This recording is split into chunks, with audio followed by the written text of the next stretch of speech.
One of the things that really drew me to Buddhism when I first encountered it was the first noble truth, which is that life is suffering.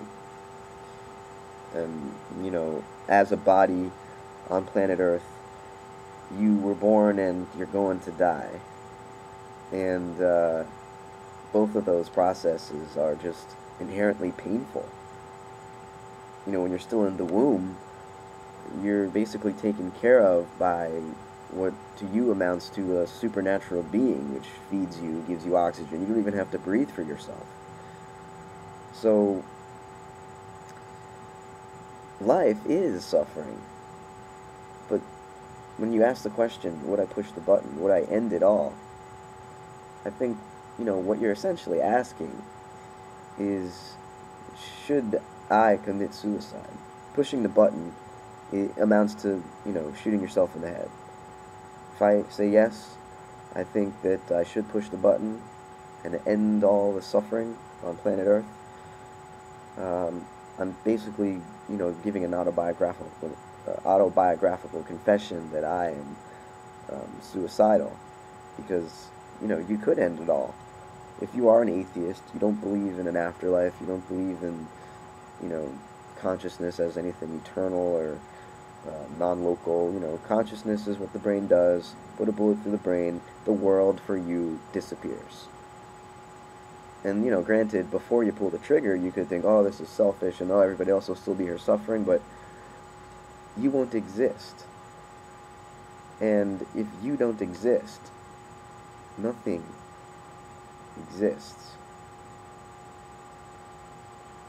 So that's why I have a hard time answering this question, because I don't want to commit suicide.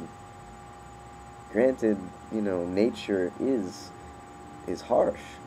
And, I never meant to imply in any of my any of my videos defending the intelligence or creativity of nature that it was good. It's not good or bad. When I call nature creative, I just mean it evolves. It becomes more complex. Matter somehow became plants, and then animals, and then human beings, and then intelligent thought and language. So, and compassion. So somehow nature is creative. But at the same time, the process of creation is also a process of destruction. And, you can't have something new without destroying something old. You can't have a living organism without that organism feeding on the flesh and blood of other organisms. And that's why I was drawn to Buddhism, because it admits right off the bat, unlike most other religions, that life is suffering. That, this is not the best of all possible worlds, as Voltaire put it. This is a world in many ways overcome with evil. But Buddhism sort of gives us a way out. It gives us a way to push the button without committing suicide. Because it says that, yeah, life is suffering, but suffering has a cause. And that is our attachment to everything, whether it's objects and material wealth in the world out there, or it's our own self-image in here. It's attachment that causes suffering, because nature is this ongoing process of creation and destruction, and creation and destruction. So if you grab on to any object, if you grab on to, your self-image, and you want to be this particular kind of person, you're never going to be able to accomplish that. If you grab on to a house that you own, or a car that you own, or a person that you love, that is going to fall away and fall apart, and something new will be created out of its ashes. But what you loved, the form that you loved, is temporary. So there's not only bad news, though, because we can get rid of attachment,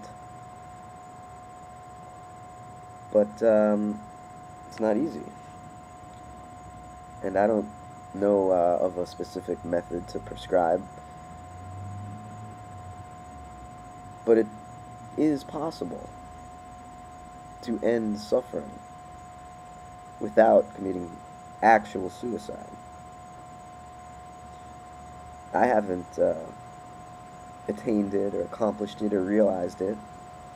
That is enlightenment. And I think there's a lot of similarity between enlightenment and what you call the intelligence, Gary. It's just that I don't think it's all about logic. It's a lot more experiential than that. It's about not being attached to anything in this world. It's not about being able to build objective models, because those objective models themselves are, temporary structures that maybe will help us for a certain time, but nature is always changing, and if we don't adapt the model, it's going to be incorrect. So, I don't know. Did I answer your question? Would I push the button?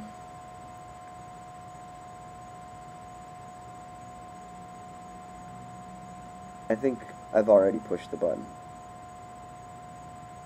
I think, when I really think about suicide,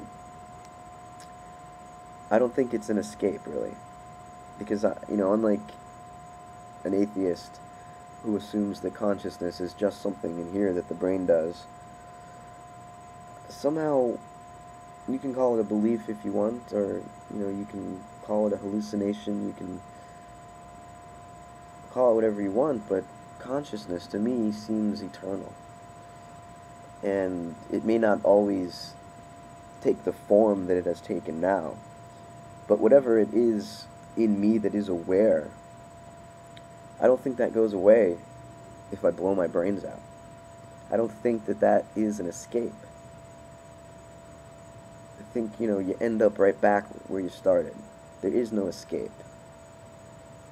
You can push the button over and over and over and over again, and you'll never escape suffering. The only way to escape it is to become unattached. And from the Buddhist point of view, that is nirvana. It's not heaven after you die. It's here, now. If you could only not be attached to some particular way of experiencing your life right now, or some particular image that you would like to see manifest in the world.